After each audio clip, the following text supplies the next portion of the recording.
recording.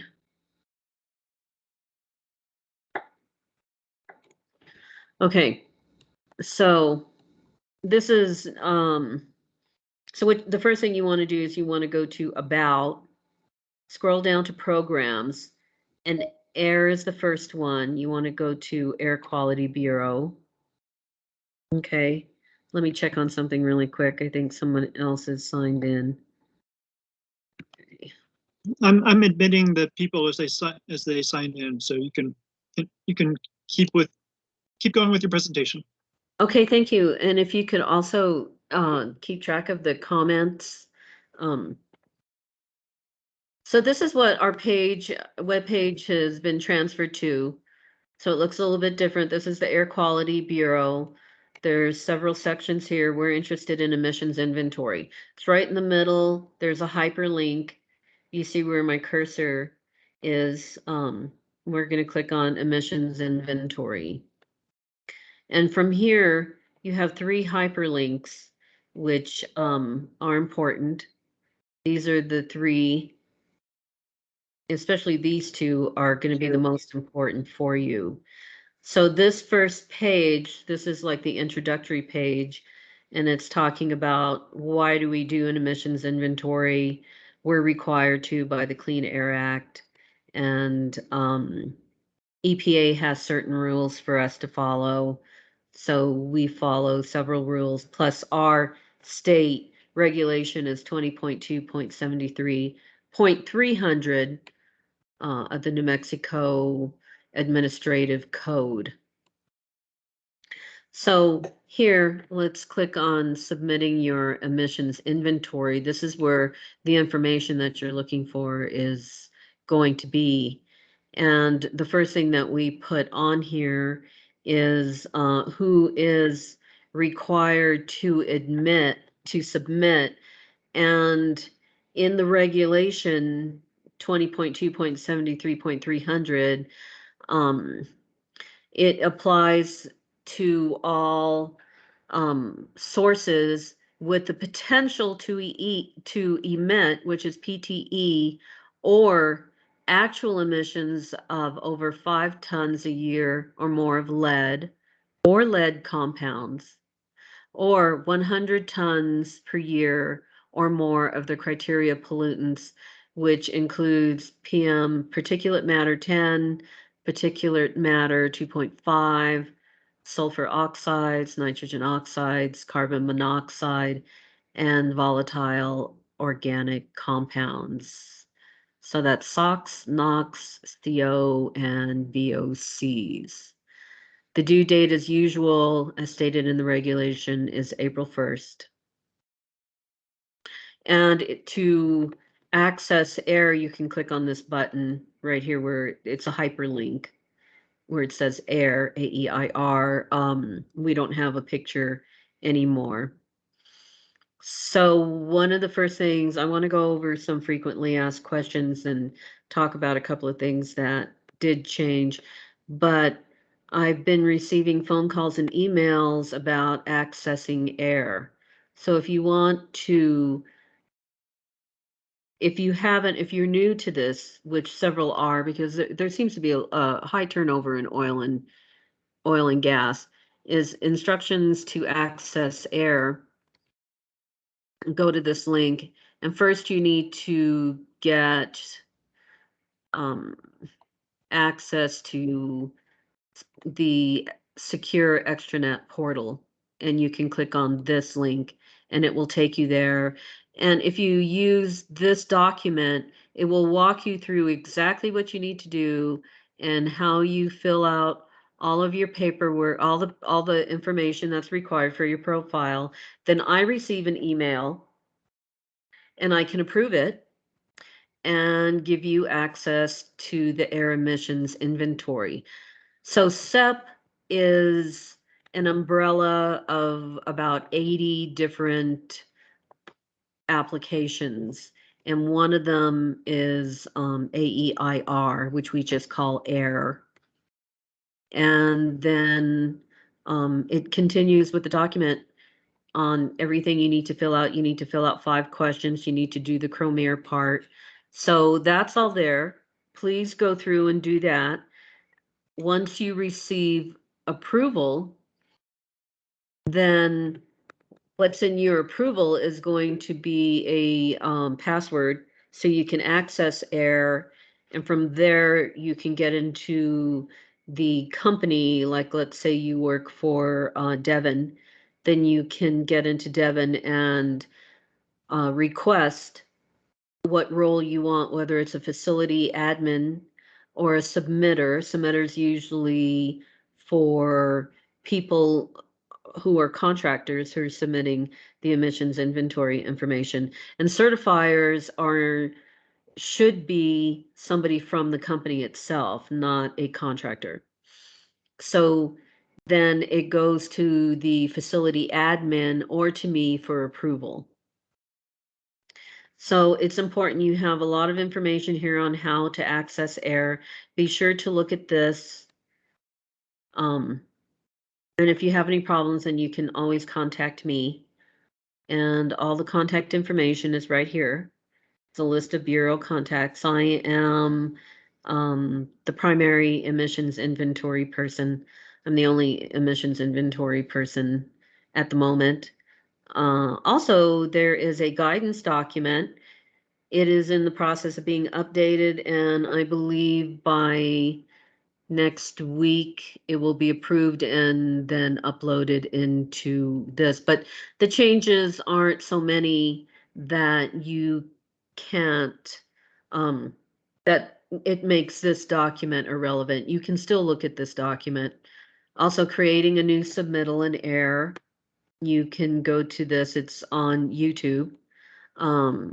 Manually adding equipment to an NOI. That one may be necessary for some types of permits who meet this criteria of emitting or have the potential to emit the 100 tons per year or the 5 tons of lead compounds. So this is really important.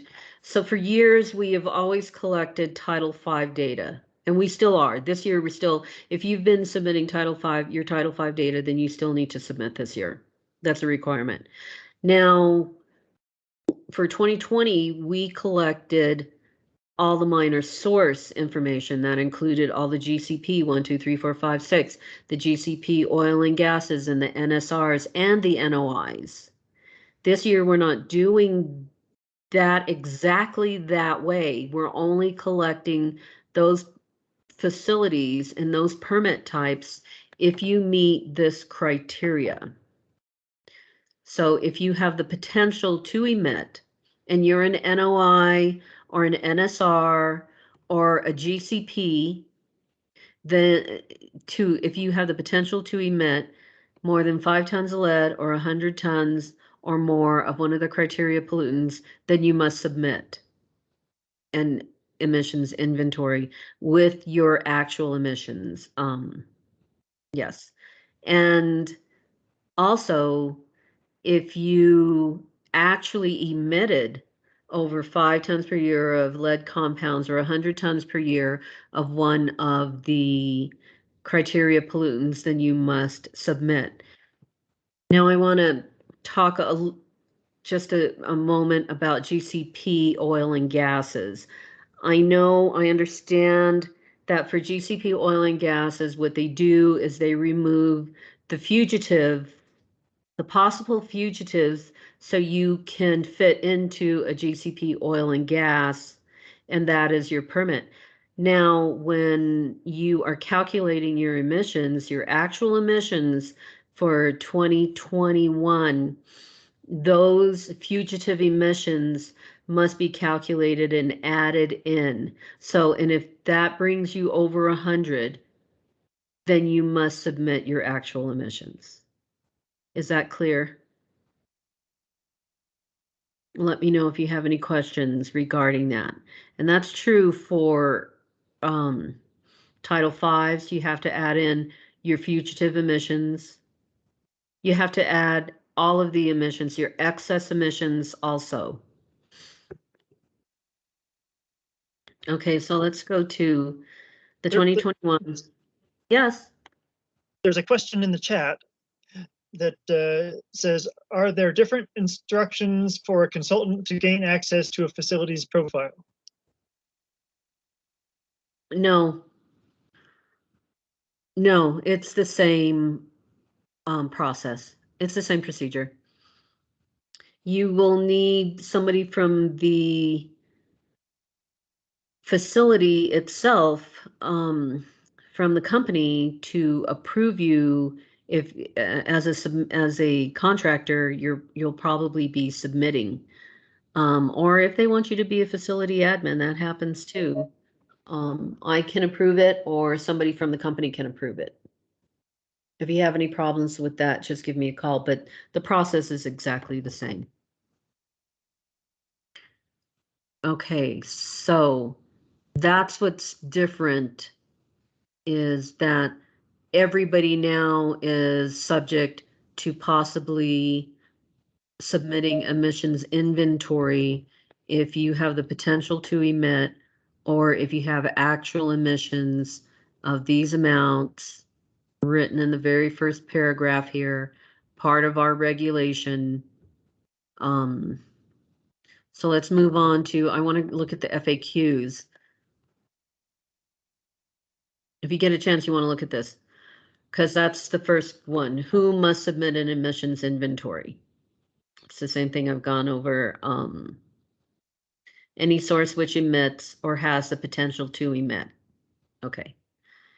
And this will include facilities that have a Title V, a new source review, NSR, a GCP of any kind, or a notice of intent, are all subject to this same criteria. What information must be included in accordance with our regulation? Owners and operators must include routine operations, any emissions from routine operations, fugitive emissions, excess emissions, emissions from malfunctions, startup, shutdown, and maintenance events. Now, this is something that we added. This is not in a regulation, but just to help come up with an idea of when you should put a number in there, because sometimes our numbers that we receive are small. And if you want to do that, that's absolutely fine. But if you want to follow this, this is fine. This is fine too. So this is a minimum threshold for reporting emissions. If you want to review these numbers, and follow this, that's helped, because we received so many questions last year. We needed to come up with something. So when inventories are due every year, it says in the regulation by April 1st. It doesn't say the end of by midnight or anything, but if it comes in by midnight, it's absolutely fine. But the due date every year is April 1st. And can an organization obtain a list of the facilities? Yes, you can. You can contact us for identifying and assisting in a comprehensive list. And I strongly urge all the GCPs, NOIs, and any other kind of type of permit, that if you are going to cancel, terminate, sell, move a facility, definitely use this form, submit it to permitting. There were so many that had not been updated that people have just walked away from in this state, and we're not sure.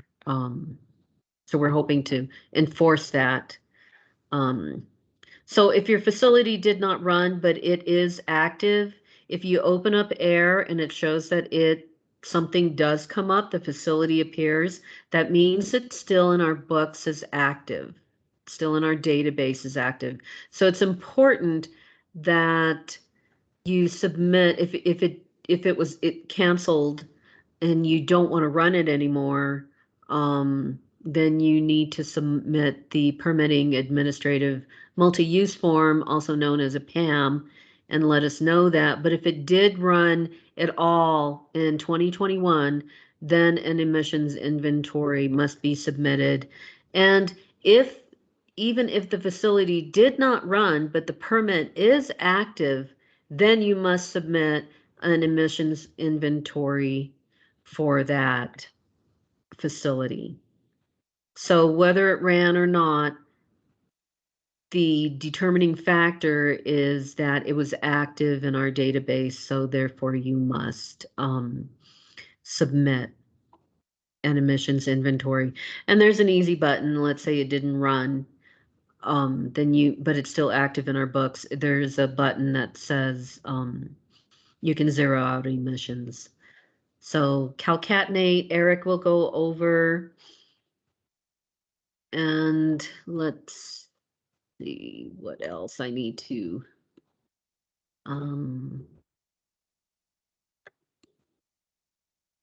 Okay, so back to this page. This is the submittal page. So once again, to access AIR is this button right here. The frequently asked questions are the sentence right underneath.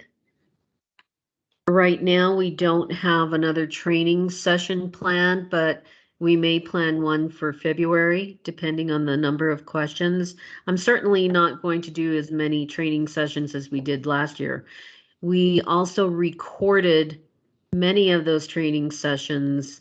So if you have any questions, I don't think this first one is relevant, but some of these other ones may be really relevant on how you enter data and submit it and how you certify the process. That will all be there. Okay, let's see, there's something else I want to add. Instructions for certifying. You must, the certifier must go through Manage eSign, and you can read over this presentation.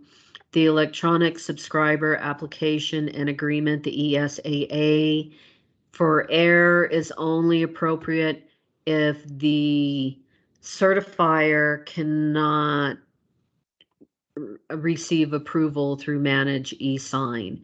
And to do Manage eSign, the key there is to use your home address. Do not use your work address.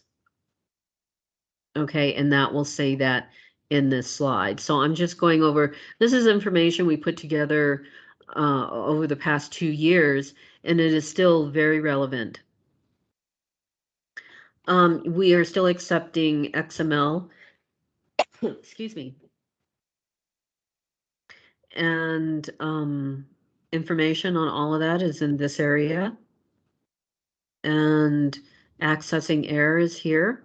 And I think I've gone over everything that I wanted to go over. So I am going to hand this over to Eric Peters right now.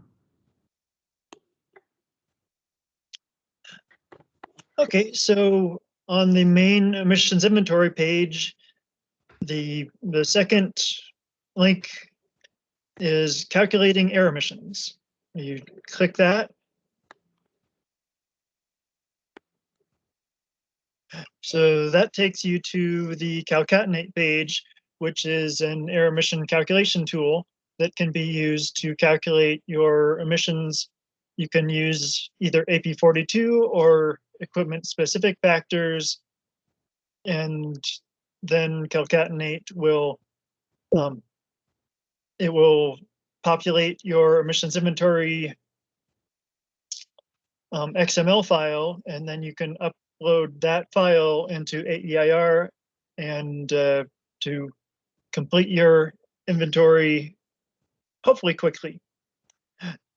So I'm not going to talk much about it right now, other than when you scroll down to the bottom of that page, there is a 90-minute training on how to use calcatenate, and that is available. All of the other references on this page are available, and not much has changed from last year other than who needs to report for this year. So that's about it, other than I'm happy to answer any questions. Eric, is that still optional? I mean, if we've been reporting for Title V facilities and have robust programs that are already calculating those, we don't need to change, correct? That is correct. It is an option you can use. You can Okay, use thank other options too.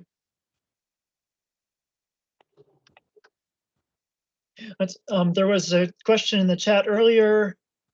Is the 100-ton limit per pollutant or total for the facility? And the answer is that that for each facility,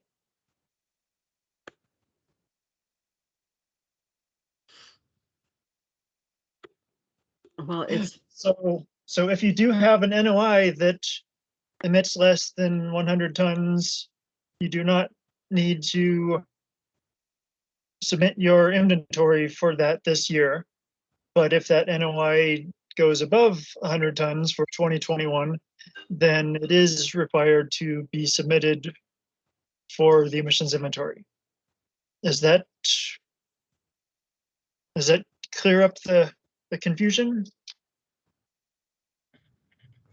Well, Rosalind had mentioned that even for permits that are active, they have to be submitted. So my question is, let's say we have multiple facilities and maybe some or one is over 100, but others are not. So do the others do we have to report for the others, even though it's still an active permit, but we're just not producing to that level?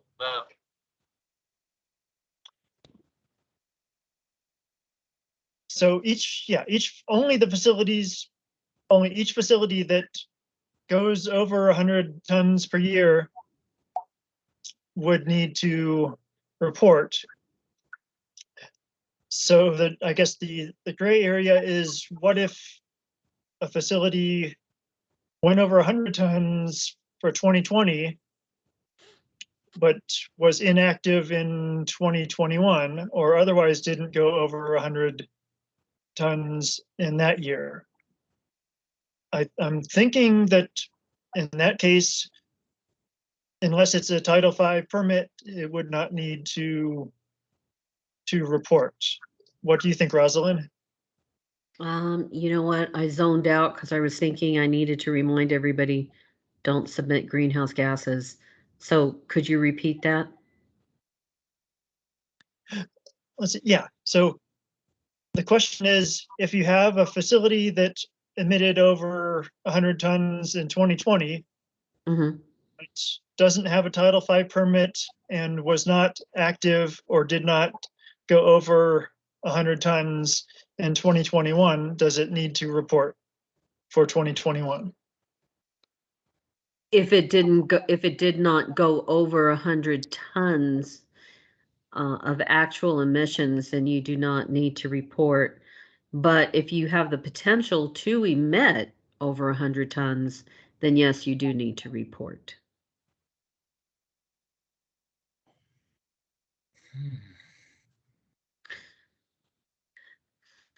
Yeah, and also please,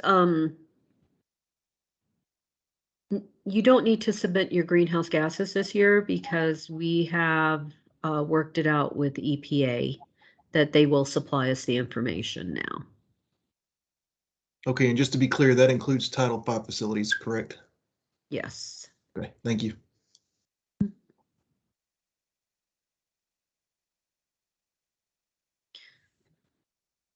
So is this clear? Are you feeling comfortable? Do you have more questions? We can easily set up another training session and go over more if you feel like we need to go over more. Anything specific? You can also drop me an email, Eric or I, an email on specific questions. We can also set up a meeting and talk to you if you have a unusual situation. and we can help you with that.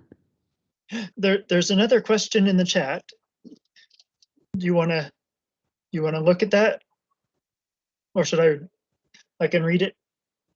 Can you clarify the reporting threshold for GCP oil and gas sites? If your VOC GCP limit plus fugitives is greater than 100 tons per year, but actual 2021 VOC emissions, including fugitives, is less than 100 tons per year, must you submit an EI? According to the regulation, if you have the potential to emit, yes, you must submit an emissions inventory. If you actually emit that, then yes, you must submit an emissions inventory. This is per 20.2.73.300 NMAC, and that applies to all permit types.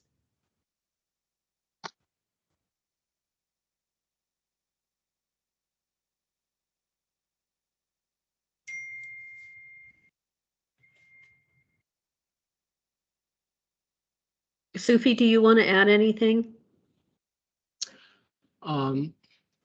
No, I think the question that probably you didn't answer, or maybe you did, that if they have potential to emit after they add VOCs, fugitive VOCs into their limit, and they go over 100 tons per year in PTE potential to emit, then I think they need to report emissions. Yes. Yes.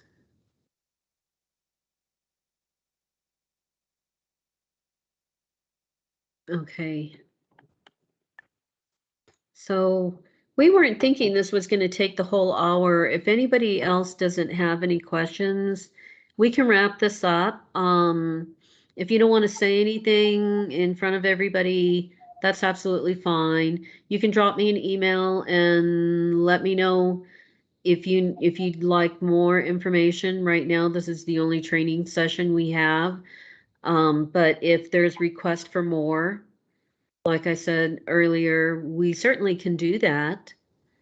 And include any specific information that you would like in there. We can talk more about actually opening up air. It seems like that's where everybody is right now. So I definitely, that's the first thing you need to do is make sure, I think it changes every year. You have to reset your password. So be sure to reset your password in air and you can access it. That's the first thing you need to do. And then you need to look at the facilities and make sure all your facilities are listed. Then you need to look at each facility and the list of equipment, make sure all the equipment is listed. And if there's any problems, use the request for support button. That is still available. And we've already had several people do that. So don't hesitate if you have any questions or any concerns or anything. Don't get frustrated. Contact me right away and we'll figure it out and we'll get it fixed if there is an issue, or we'll answer your question right away. If there's any problems, we will definitely fix them right away. So we definitely don't want this to be a frustrating process this year. We're always available to answer your questions. There's a couple more questions in the chat. Can you please confirm the HAP threshold for reporting over 500 barrel tanks? Does this alone trigger EI reporting? EI, as far as I know, no. I don't think so. Let's see. Oh, any HAP from large storage tanks? We're just talking about the threshold.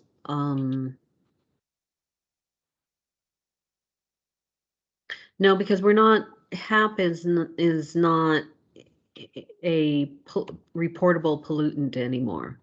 We don't have HAPs that are reported to EPA. We report individual HAPs, but we don't report total HAPs. So the criteria for submitting inventory is based on totals. Let's see, yeah, what does the language say for that?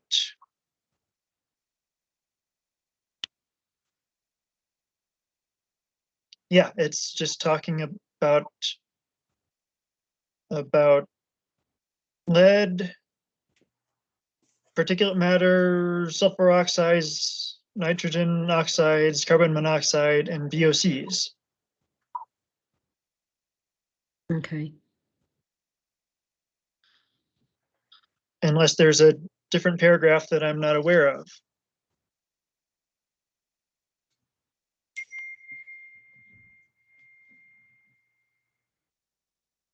I think there is another one too. We've started collecting total condensables. So that you'll see. You can add. Yeah, let me go ahead. let me look into the part 73 and see if there's anything else about HAPs there. And you can look and see if there's any other questions you want to address in the chat.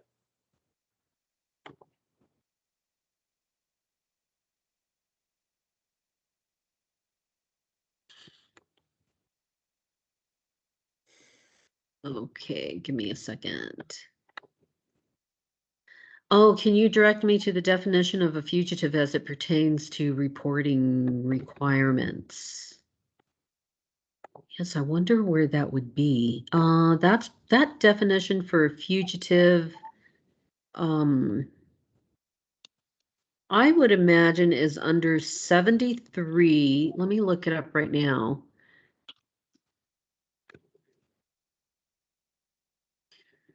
It's under 20.2.73.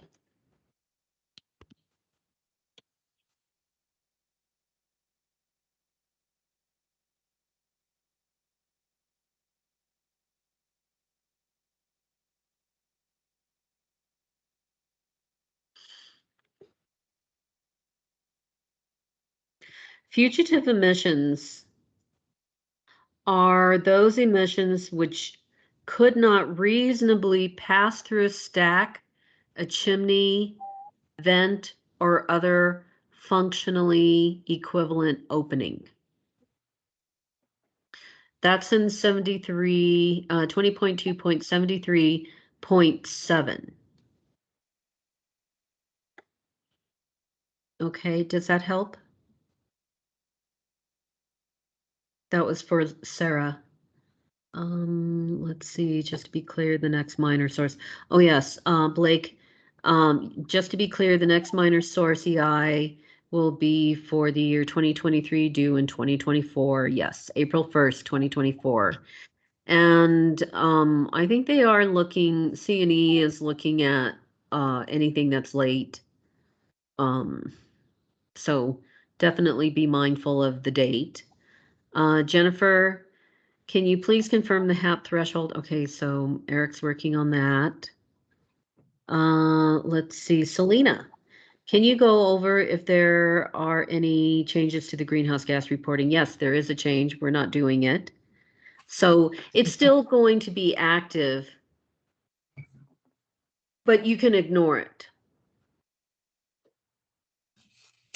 Okay.